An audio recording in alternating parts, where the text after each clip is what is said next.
Salut les amis, bienvenue sur Joue avec la vie. Dans cette nouvelle vidéo, le défi du lundi, je vais parler que du défi. Si vous voulez savoir comment s'est passée ma méditation Vipassana, rendez-vous mercredi. J'en parlerai plus en détail. Je raconterai un petit peu comment s'est passée mon expérience, comment je l'ai vécu, qu'est-ce qui s'est passé là-bas. Et je peux déjà vous dire que ça a été assez intense et assez fort. C'est une super expérience. Je suis très contente de l'avoir fait. Là, je suis un peu en mode j'atterris. Mais du coup, c'est lundi, donc lundi défi.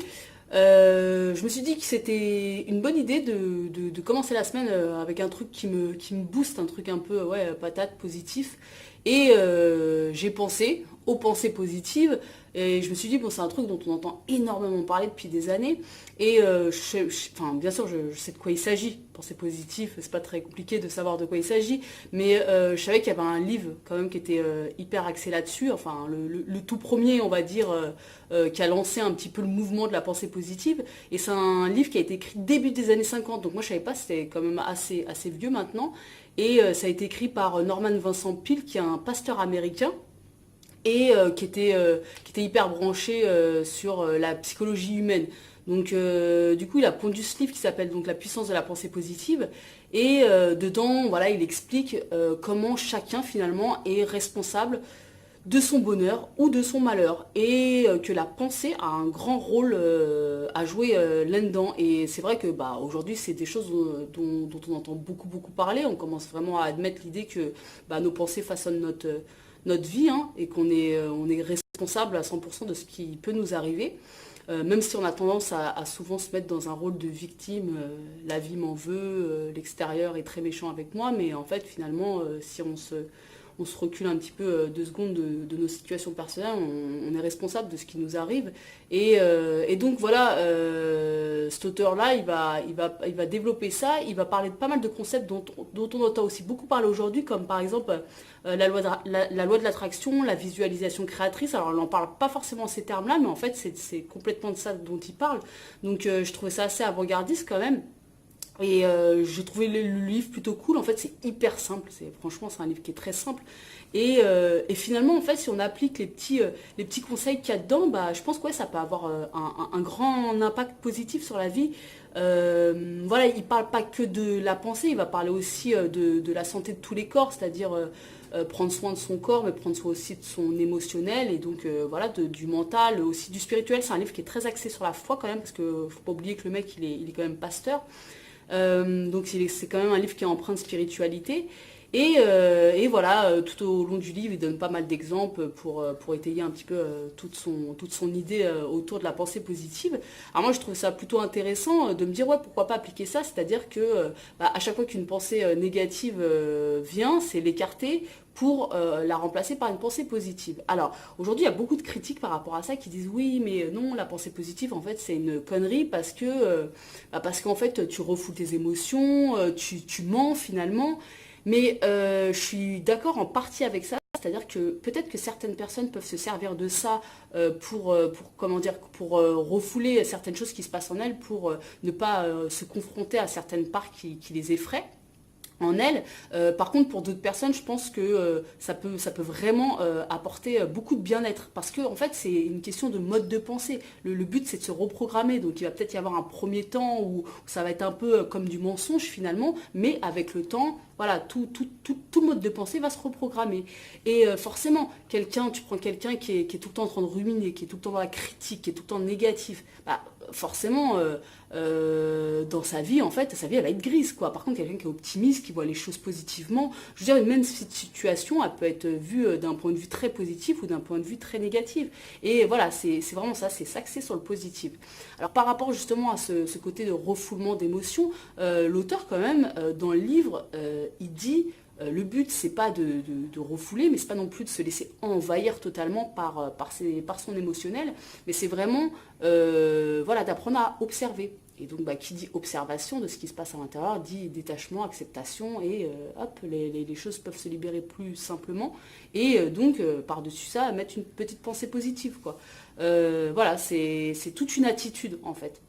Donc moi je me suis dit que c'était plutôt bien parce que sans parler du fait comment dire, d'avoir confiance en soi par rapport à ce qu'on peut réaliser ou pas, parce que oui, il y a des gens pour qui ça va être très utile en ce sens-là, c'est-à-dire croire plus en eux, parce que si on ne croit pas qu'on peut réaliser quelque chose, ben, on ne le réalisera pas, c'est une certitude, ça je pense que tout le monde est d'accord pour dire ça.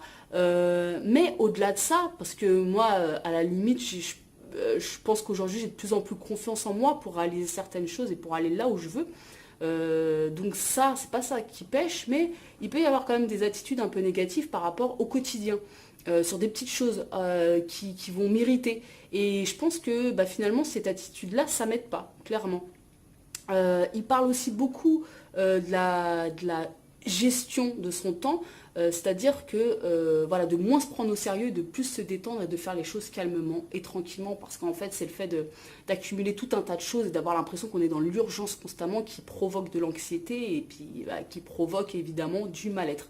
Donc voilà, la pensée positive, ça part du principe où bah, tout est vibration et donc le son est vibration, et prononcer des mots qui vont être à caractère négatif, bah, ça va créer un peu des crispations à l'intérieur. Par contre, prononcer des mots qui vont être à caractère positif, au contraire, ça va provoquer une forme de, voilà, de détente, de soulagement intérieur. Donc voilà, il préconise aussi d'employer des mots à connotation positive. Je pense que voilà, je vais tester. Euh, c'est un truc qui est super à appliquer, ouais, effectivement, si on n'a pas confiance en ce qu'on peut réaliser. Alors, le but, bien sûr, quand on n'a pas confiance en soi par rapport à certains projets ou par rapport à son comportement en société, ou le fait, je sais pas, d'avoir des amis ou d'avoir une relation ou quoi que ce soit, il y a quelque chose qui est très profond, ancré et qu'il faut aller voir, qu'il faut aller regarder. C'est pas en appliquant deux, trois pensées positives que tout ça va éclater. Mais quoique, mais en fait, ouais, c'est vraiment voilà, une attitude petit à petit à se reprogrammer petit à petit pour aller vers quelque chose de plus ouvert, de plus positif. Donc je pense que ça, c'est quand même quelque chose qui s'applique ouais, à des gens qui sont, voilà, qui manquent peut-être un peu de confiance ou qui sont peut-être tendance à voir les situations un petit peu de façon négative plutôt que positive, à voir un petit peu, par exemple, quand par rapport à une expérience, par rapport à quelque chose à faire, de voir les aspects négatifs. Ah non, mais ça peut pas fonctionner parce que ça, plutôt que les aspects positifs. C'est-à-dire comme si, en fait, ce qui avait de négatif avait plus de valeur et était plus réel que ce qui est positif. Donc ça, c'est vraiment une façon, voilà, se reprogrammer par rapport à tout ça. Moi, ça va vraiment être, voilà, au quotidien, essayer d'avoir une attitude plus positive, en fait. Parce que je donne un petit exemple tout bête, mais c'est vrai que j'ai tendance à me perdre partout où je vais, et même quand je suis posée pendant très longtemps quelque part, je me perds constamment. Encore ce matin, je me suis perdue en allant à 600 mètres de l'auberge au magasin, et ben, au retour, quand j'étais perdue, ben, ça m'énerve, à chaque fois, ça me crispe et tout, et je me dis, putain, je perds du temps, je suis tout le temps en train de me paumer, c'est toujours la même chose avec moi. Et en fait, si j'applique cette attitude positive, bah, qu'est-ce qui se passe? Ok, je suis perdue, bah, autant profiter de ma perdition. Je sais pas du tout si c'est un rapport perdition et perdu, mais c'est pas grave.